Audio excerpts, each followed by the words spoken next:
आखिरी खत, पति पत्नी की रुला देने वाली कहानी। आरव और साक्षी की शादी को 5 साल हो चुके थे।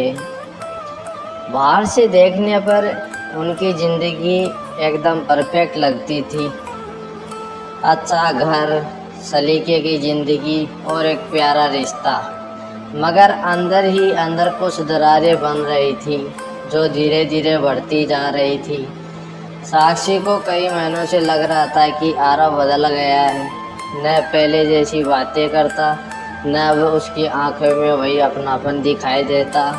वो अक्सर देर रात तक ऑफिस में रुकता, फ़ोन पर फुसफुसा कर बात करता और साक्षी से नज़रें चुराने लगता था। एक दिन जब आरव ऑफिस गया, साक्षी अलमारी की सफाई कर रही थी। तभी उसके हाथ में आरव का बैग आया, जिसमें एक कागज़ निकला, एक मेडिकल रिपोर्ट। साक्षी ने उसे पढ़ा और उसका दिल धड़कना बंद कर गया। Stage 3 brain tumour, immediate treatment required. उसके हाथ कांपने लगे, आंखों से आंसू बह निकले। वो समझ नहीं पा रही थी कि क्या करे, कैसे करे। शाम को जैसे ही आरव घर आया, साक्षी ने रिपोर्ट उसके सामने रख दी और रोते हुए पूछा, ये क्या है आरव? तुमने ये मुझसे छिपाया क्यों? आरव कुछ पल चुपचाप रहा। उसकी आंखें भर आई और फिर धीमी आवाज़ में बोला, मैं तुम्हें तकलीफ में नहीं देखना चाहता था। जब डॉक्टर ने कहा कि मेरे पास कुछ महीने हैं, तो मैंने सोचा तुम्हें धीरे धीरे खुद से दूर कर दूं, ताकि जब मैं चला जाऊं तुम्हें कम तकलीफ हो। मैं चाहता था कि तुम मुझसे नफरत करने लगो, ताकि मेरा जाना आसान हो जाए तुम्हारे लिए। साक्षी उसकी बात सुनकर फूट फूट कर रो पड़ी।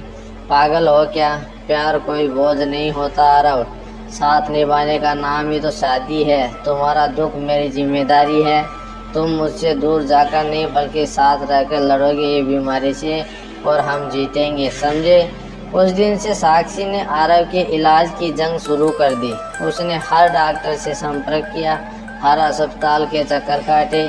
उसने अपनी ज्वेलरी तक बेच दी और कई बार वो खुद को मजबूत दिखाया जब अंदर से वो खुद टूट रही थी। कई महीने बीते और फिर एक दिन एक नई रिपोर्ट आई।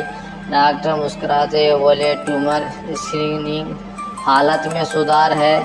आराम ने हैरानी से डॉक्टर की ओर देखा। डॉक्टर बोले, शायद दवाओं से ज़्यादा असर आपके प्यार ने किया है। उम्मीद और साथ हमेशा चमत्कार करते हैं। उस दिन आरव और साक्षी घर लौटे तो पहली बार इतने महीनों बाद चैन की नींद आई।